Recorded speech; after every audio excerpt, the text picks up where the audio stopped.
my lovely students, this is Mansi. Welcome back to the channel. अगर आप first time मेरी video देख रहे हो, please make sure to subscribe the channel.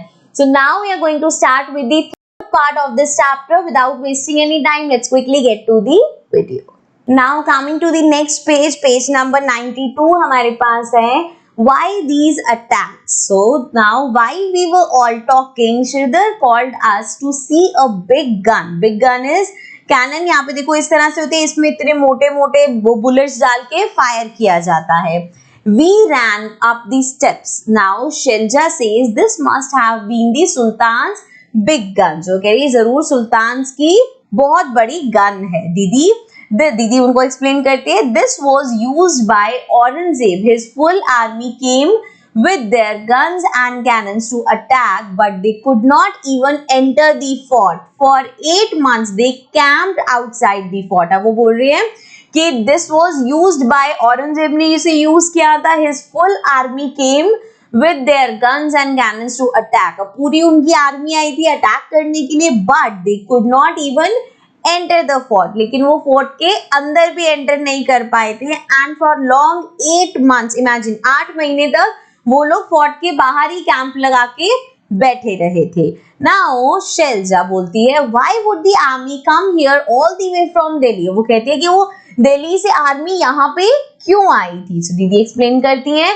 In those days, emperors and kings played such tricks. They tried to make smaller kingdoms a part of their own kingdoms. तो ये अगर हम कोई ऐसी मूवी भी देखते हैं जिसमें पुराने किंगडम्स वगैरह का बताते थे, वहां पे भी हमने देखा है वो क्या करते हैं, बड़े बड़े जो किंगडम्स होते हैं वो बाकी किंगडम्स को अपना पार्ट बना के और अपने आप को बड़ा करना चाहते हैं. अब now this was done sometime by friendship. कभी कभी प्यार मोहब्बत से चीज हो जाती थी, बात कर लिए एक दूसरे से.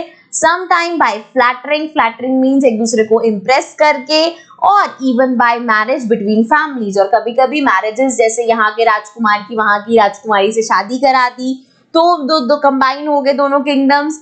And when nothing else worked, they also attacked them. और जब कुछ भी काम नहीं करता तो वो एक दूसरे को अटैक करते, फिर जो जीत गया उसका वो किंगडम हो जाता था. ठीक है. So Kalyani, why is it that Aurangzeb's army could not get into the fort? He had so many soldiers and big guns.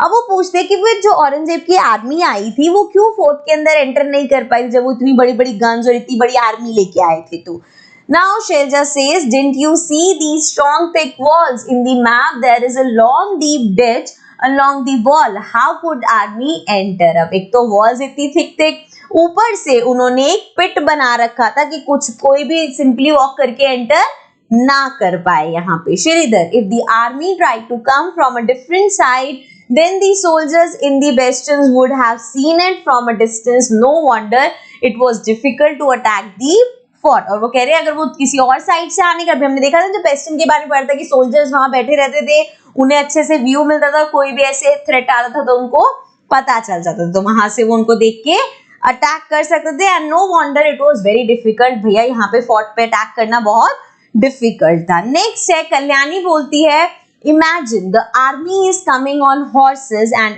Elephants with all their guns. Here the Sultan's army stands fully prepared. कह रही ना, imagine करके देखो कि भैया कभी भी कोई भी आदमी उठ के आए थे अपनी सारी पूरी इतनी बड़ी आर्मी को लेके, एलिफेंट्स को लेके, हॉर्सेस को लेके, एंड आपको हमेशा ही प्रिपेयर्ड रहना पड़ता होगा अटैक के लिए. So now Shelja, oh no, how many people and soldiers on both the sides must have been killed on all the fighting. So बोलती है कि कितने ज्यादा लोगों की डेथ होती होगी इस केस में जब ऐसे फाइटिंग होती होगी. Why do people attack and have wars? पता नहीं क्यों लोग एक दूसरे पे अटैक करते हैं और वॉर्स होते हैं. नेक्स्ट है हमारे पास पेज नंबर 93 में Shridhar. Guns and cannons are things of the past now. These days many countries have nuclear bombs. A single bomb can cause so much destruction. वो कह रहे हैं कि गन्स और कैनन्स तो पुराने पास्ट की बात है, आजकल के टाइम में तो कंट्रीज के पास न्यूक्लियर बॉम्ब्स है और न्यूक्लियर बॉम्ब कितना ह्यूज डिस्ट्रक्शन कर सकता है. Now we have some questions to discuss. Have you recently read or heard about any country attacking or going to war with another country? So now news में ये सब चीज चलती रहती है. जैसे अभी लेटेस्ट हमने इतना ये सुना है, recently Israel has attack Palestine. Also ये इसी का ही पार्ट है, डिफरेंट नहीं है। तो इसराइल ने पैलेस्टीन पे अटैक किया था।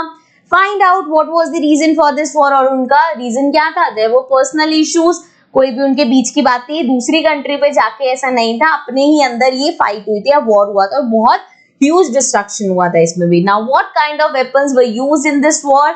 सो अब जो वेपन्स यूज हुए थे, मैंने स्पेसिफिकली नाम लिख दिया, आप इसको नॉर्मली कर सकते हो कि जेट्स यूज होते हैं, ड्रोन्स यूज होते हैं, मिसाइल्स यूज होती हैं, ये सब वेपन्स अब यूज होते हैं। नेक्स्ट है what kind of destruction was caused because of this, और क्या destruction हुआ?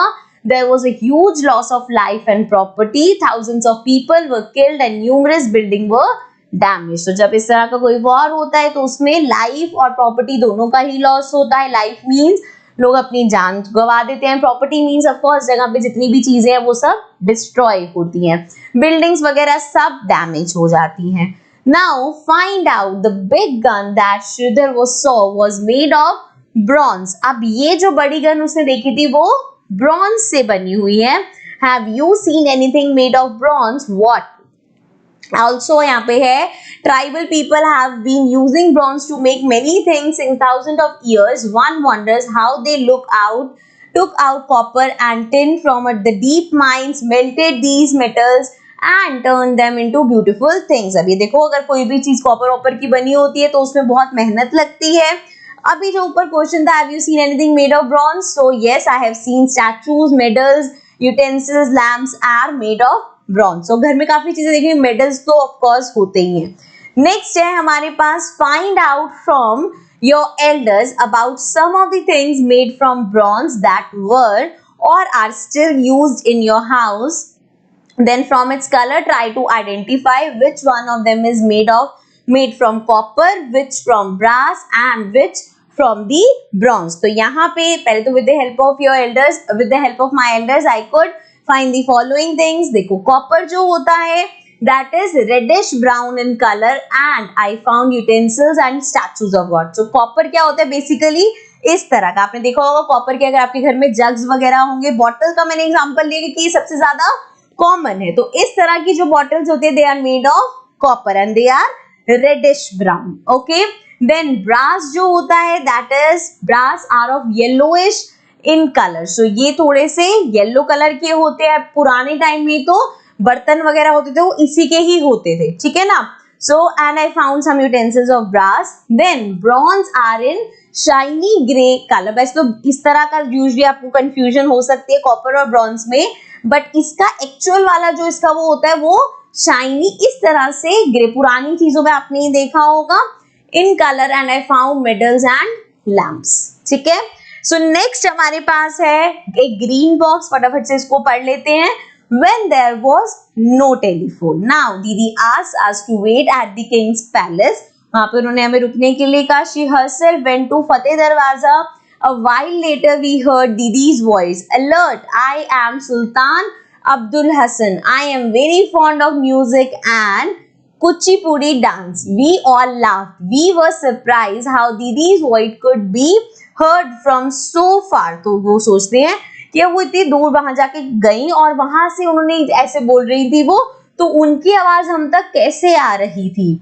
She later told us that if you stand at Fateh Darwaza, whatever you speak can be heard at the King's Palace। अब देखो वहां पे वो इस तरह से बनाया हुआ था कि वहां पे खड़े होके आप लाउडली जो भी बोलोगे वो पूरे पैलेस में सुनाई देगा, क्योंकि तब ऐसे टेलीफोन्स तो होते नहीं थे कि एक को फोन करके इन्फॉर्म कर दिया जाए। तो ये तरीका था कम्युनिकेट करने का। ठीक है, so this was page number 93। let's get to the next page। so guys, this was the end of part number 1। अब हम आएंगे इस चैप्टर के सेकेंड पार्ट पे, but in the next video, जिसका लिंक आपको नीचे डिस्क्रिप्शन में मिल जाएगा। तो I will see you in the next video. Till then take care and bye bye.